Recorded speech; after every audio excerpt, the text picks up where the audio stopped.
Exercise 11.1। Yes, नया जो book है ना, नया जो एडिट होके आया है बुक, वो ये आपका एक्सरसाइज 11 चैप्टर मतलब एक्सरसाइज 11.1 से ही स्टार्ट है। चैप्टर 11 में ये सरफेस एरिया एंड वॉल्यूम है। ठीक है, सरफेस एरिया एंड जो वॉल्यूम चैप्टर है ना, पुराना बुक में 30 चैप्टर में है, लेकिन नया वाला बुक में 11 में है। इसका मतलब सीधी सी बात है, बीच में 2 चैप्टर गायब है। तो एक चैप्टर तुम्हारा कौन सा गायब है? यूक्लिड ज्योमेट्री वाला, है ना। और एक चैप्टर गायब है तुम्हारा एरिया ऑफ पैरेललोग्राम वाला। तो 2 चैप्टर गायब हो गए, इसीलिए 13 वाला कहाँ पहुंच गया? 11 में।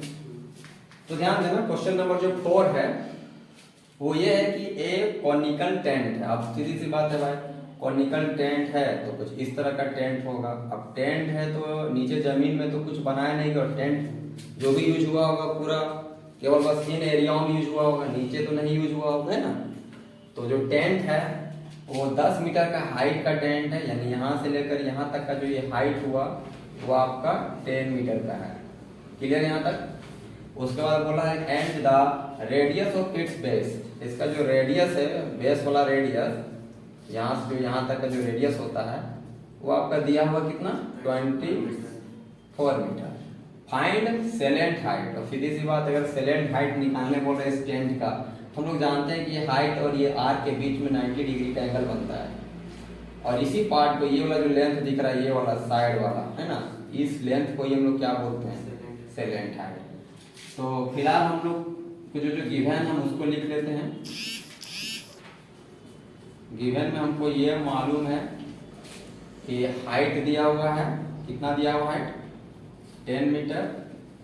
उसके बाद रेडियस दिया हुआ है 24 मीटर। हम लोग एल निकाल लेंगे तो अच्छा खासा रिलेशन इन तीनों के बीच में, जो पाइथागोरस थ्योरम में हम लोग पढ़े हुए हैं, वो थ्योरम क्या कहता है कि एल स्क्वायर बराबर H square plus R square.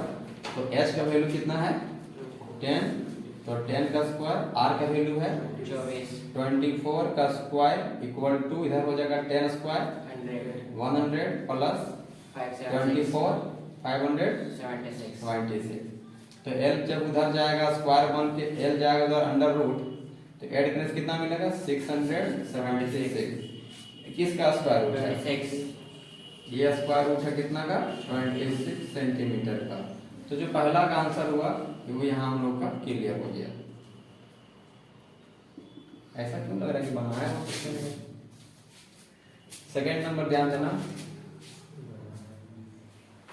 कहता है कि कॉस्ट निकालना है। कॉस्ट दिया हुआ है किसका? तो 1 मीटर स्क्वायर एरिया का कॉस्ट दिया हुआ 70 रुपया है। हम लोग को टोटल कॉस्ट पता करना है, टोटल एरिया टोटल कॉस्ट पता करना है। तो सीधी सी बात है, कैनवास जितना यूज किया होगा, जितना तिरपाल इस्तेमाल किया होगा, प्लास्टिक जितना इस्तेमाल किया होगा बनाने में टेंट का, पहले तो हमको उस एरिया को निकालना होगा ना। फिर ये पता करना होगा कि 1 मीटर स्क्वायर जो एरिया है उसका कॉस्ट, तो उसका कॉस्ट दे दिया है 70 रुपीज। 1 मीटर स्क्वायर एरिया का जो कॉस्ट है वो दे दिया है 70 रुपीज। हमको पता करना है कि टोटल कॉस्ट क्या है। तो टोटल कॉस्ट तभी पता कर पाएंगे जब हमको ये मालूम होगा कि उसका टोटल एरिया कितना यूज हुआ है टेंट को बनाने में। अब टेंट को बनाने में जो यूज हुआ है, प्लास्टिक बोलो या कैनवास बोलो, तिरपाल बोलो, पहले हमको ये पता करना आखिर उसका यूज कहाँ कहाँ किया गया हो। तो टेंट आप लोग देखो ऐसे बनता है ना, यानी नीचे तो जमीन होता है, जमीन में प्लास्टिक का इस्तेमाल किया नहीं गया होगा। तो हम लोग क्या करेंगे? इसका कर्व सरफेस एरिया निकालेंगे। ठीक है, क्या निकालेंगे? Curve surface area. किसका? टेंट का। तो curve surface area of tent formula मालूम है, पाई आर एल। पाई का वैल्यू देखो ना, स्पेशल दिया हुआ है क्या इस सवाल में? नहीं दिया हुआ है, तो 22/7 ही पुट करेंगे, है ना। आर का वैल्यू दिया है 24 और एल का वैल्यू दिया हुआ है अभी निकाले थे 26। इन सबको मल्टीप्लाई करने से कितना मिलेगा देखो तो? 22 है इंटू 24 इंटू 26 है। मल्टीप्लाई कर देते हैं, देखो 13728।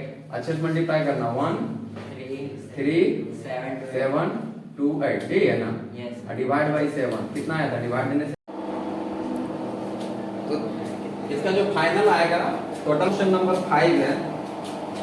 क्वेश्चन नंबर 5,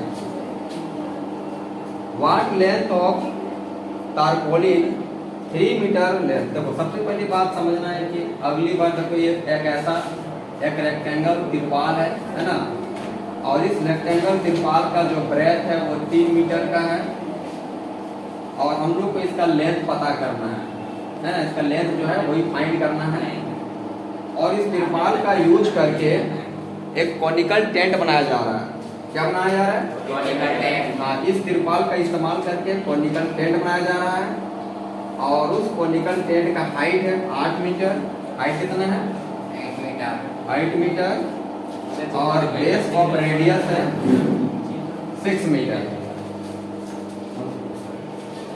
6 मीटर दिया हुआ है। Assume that the extra length of material that will be required for stretching, margin and wasting is cutting in approximately 20 centimeter। इतना कह दे रहा है कि जो अब सीधी सी बात है भाई, रेक्टेंगल शीट दिया है, अब इसको कौन बनाएंगे तो थोड़ा बहुत तो कट छट करना पड़ेगा। तो लगभग बता रहा है जितना बर्बाद हो जा रहा है। Assume that the extra length of material that will be required for stretching, margin and wasting in cutting it approximately 20 centimeter। तो समझ लो कि वेस्ट मटेरियल वेस्टिंग जो जा रहा है ना, वेस्टिंग जो जा रहा है अप्रोक्सीमेटली 20 सेंटीमीटर, अप्रोक्सीमेटली 20 सेंटीमीटर क्या जा रहा है, समझ रहा है? अप्रोक्स मतलब लगभग 20 सेंटीमीटर समझो कि बर्बाद जा रहा है। सबसे पहले तुम लोग क्या करेंगे, इसका टोटल सरफेस एरिया फाइंड करेंगे। नहीं, टोटल सरफेस एरिया तो भाई यहाँ बोला नहीं है, तो कौन है, सीधी सी बात है, बनाया जा रहा है, टेंट बनाया जा रहा है, तो हम लोग इसका क्या करेंगे, कर्व सरफेस एरिया निकालेंगे। फिर तो वही काम करो, कर्व सरफेस एरिया निकालने के लिए हमको क्या करना होगा, पहले एल निकालना होगा। अब एल निकालने के लिए फॉर्मूला इस्तेमाल करेंगे, एल स्क्वायर बराबर H square plus R square. H का वैल्यू कितना था 8, तो 8 का स्क्वायर प्लस हो जाएगा 6 का स्क्वायर। 8 का स्क्वायर 64 और 6 का स्क्वायर 36, यानी कुल मिला के यहाँ आएगा 100। ये एल का स्क्वायर अंडर रूट हो गया जाएगा तो देगा 10 सेंटीमीटर। अच्छा सब मीटर में ना, तो ये भी देगा मीटर में, ठीक है। कितना दिया? 10 मीटर। अब पहले हम इसका कर्व सरफेस एरिया निकालते हैं। CSA तो फॉर्मूला होता है पाई आर एल। पाई का वैल्यू इसमें कैसा होता है, रखने बोला 3.14 ना, ये ना है। N2 में है आर का वैल्यू कितना है 6, एल का वैल्यू है 10, तो 10 को इससे मल्टीप्लाई करेंगे तो हो जाएगा 13.4 इंटू 6। इस पर जब 6 से मल्टीप्लाई करेंगे, 6 4 जा 24 का 4 2 6 1 और 8 6 3 जा 18, यानी आएगा 188.4 सेंटीमीटर स्क्वायर। ये हो गया CSA यानी कर्व सरफेस एरिया इसका। अब हम लोग को ये इसमें क्लियर बोल दिया गया है कि 20 सेंटीमीटर जो है, कितना सेंटीमीटर 20, हाँ 20 सेंटीमीटर जो है एरिया वो आपका क्या हो रहा है, वो समझो कि बर्बाद जा रहा है, वेस्ट जा रहा है, बर्बाद जा रहा है। तो हम लोग को पता करना है आखिर इसका लेंथ क्या है। तो सीधी बात है, लगभग इसका जितना इसका एरिया होगा उतना ही एरिया में इसका एरिया बनाया जा रहा है। हम लोग इतना इसमें क्लियर कर लेंगे कि जो एरिया ऑफ रेक्टेंगल होगा, एरिया ऑफ रेक्टेंगल जो होगा वही आपका CSA ऑफ जो कर्व है CSA ऑफ टेंट के बराबर होगा। किसके बराबर है ना, ये लिखना था पूरा के CSA ऑफ टेंट। अब एरिया ऑफ रेक्टेंगल का फॉर्मूला होता है लेंथ इनटू ब्रेथ, और CSA ऑफ टेंट का फॉर्मूला क्या हो जाएगा, जो निकाले हैं इसका वैल्यू कितना निकालते हैं 188.4 सेंटीमीटर स्क्वायर, नहीं मीटर स्क्वायर, सब मीटर में है ना। अब यहाँ जो ब्रेथ है वो दिया हुआ था 3, कितना दिया हुआ है 3, यहाँ हो जाएगा 18.4, ये डिवाइड में जाएगा तो L बराबर हो जाएगा कितना हो जाएगा L बराबर डिवाइड में जाएगा 3, तो 188.4 डिवाइड बाई 3। इसको जब 3 से डिवाइड दो कितना मिलेगा, 3 5 जा 15 16 17 18, अच्छा 3 6 तो कट जाएगा ना, 3 6 जा 18 और फिर 3 2 जा 6 0.38 जा 24, तो 62.8 क्या मिला, ये मीटर मिला। अब हम लोग को मालूम है कि लगभग इतना लेंथ तो बर्बाद ना किया था, तो हम लोग इसमें सब्ट्रैक्ट कर देंगे, लेकिन रह गया बात ये तो मीटर में है, तो हम लोग क्या करेंगे, इसको पहले सेंटीमीटर में कन्वर्ट करेंगे। तो सेंटीमीटर में कन्वर्ट जब करेंगे तो इसको 100 से मल्टीप्लाई करेंगे। तो अगर 100 से मल्टीप्लाई करेंगे तो भाई एक एक जीरो तो कट जाएगा, तो मिल जाएगा 6280 सेंटीमीटर। अब उनको रिक्वायर्ड लेंथ अगर हम लेंगे, है ना, फाइनल अगर हमको लेंथ लेना होगा, रिक्वायर्ड कितना जरूरत है, रिक्वायर्ड लेंथ, तो फाइनल हो जा रहा है इतना तो लेंथ लगता निकालने के लिए। अभी का लेंथ में यानी कितना था ये 6280 में क्या करना होगा, 20 सेंटीमीटर ऐड करना होगा, तो टोटल ये बन जाएगा कितना 6300 सेंटीमीटर। तो मीटर में कन्वर्ट करेंगे तो बन जाएगा 63 मीटर। तो ये हम लोग का टोटल लेंथ रहेगा किसका, रेक्टेंगल का।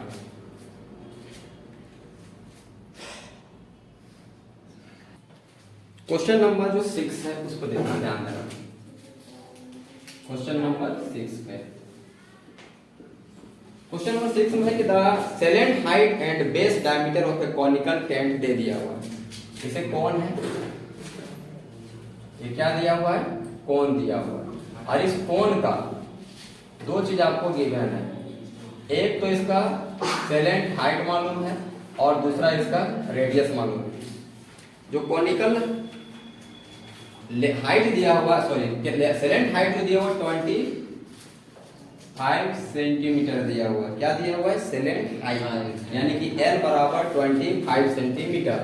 और दूसरा यहां से डायमीटर दिया हुआ है, क्या दिया हुआ है, डायमीटर दिया हुआ है कितना 14 मीटर, दोनों मीटर में है ना, 14 मीटर। हम लोग यहाँ से रेडियस निकालेंगे, कितना मिलेगा, क्योंकि रेडियस बराबर फॉर्मूला होता है 14 डिवाइड बाई 2 डी बाई 2, तो यहाँ से मिलेगा हमको 7, यानी R बराबर मिला 7 मीटर, R बराबर 7 metre. Respectively find the cost of white washing its curve surface area. तो हम सीधी सी बात है, पहले इसका कर्व सरफेस एरिया तो निकाल लें। किसका curve surface area, curve surface area conical Tom, तंबू बोल रहा है, टॉम मतलब तंबू, मतलब वही टेंट के बारे में बात कर रहा है। तो इसका फॉर्मूला क्या जाएगा, पाई आर एल, पाई दिया है, यूज करना है 22/7 को, आर दिया हुआ है 7 और एल दिया हुआ है 25। 7 से 7 कट जाएगा, मल्टीप्लाई करेंगे 25 को 22 से, 10 आएगा और 5 आएगा इंटू यहाँ से फिर से 50 आएगा, यानी आएगा आपका टोटल 550 मीटर स्क्वायर। ये 550 मीटर स्क्वायर ये बता रहा है कि इतना एरिया होगा, कर्व सरफेस एरिया होगा किसका, टॉम का, यानी तंबू का। अब यहाँ जो कॉस्ट दिया है कुछ इस तरह से कॉस्ट दिया हुआ है, 1 मीटर स्क्वायर का नहीं दिया हुआ है, दिया हुआ 100 मीटर स्क्वायर का, कि 100 मीटर स्क्वायर का जो कॉस्ट है ना, व्हाइट वॉशिंग का है ना, इनको ऐसे लिख देते हैं, the cost of 100 metre square area है ना, the cost of 100 metre square area is दिया हुआ कितना 210 रुपीज।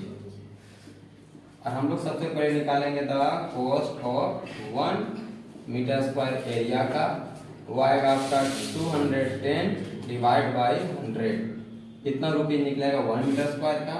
और जैसा कि हम लोग को मालूम है कि हम लोग का फाइनल जो एरिया आया है वो 550 मीटर स्क्वायर आया हुआ है।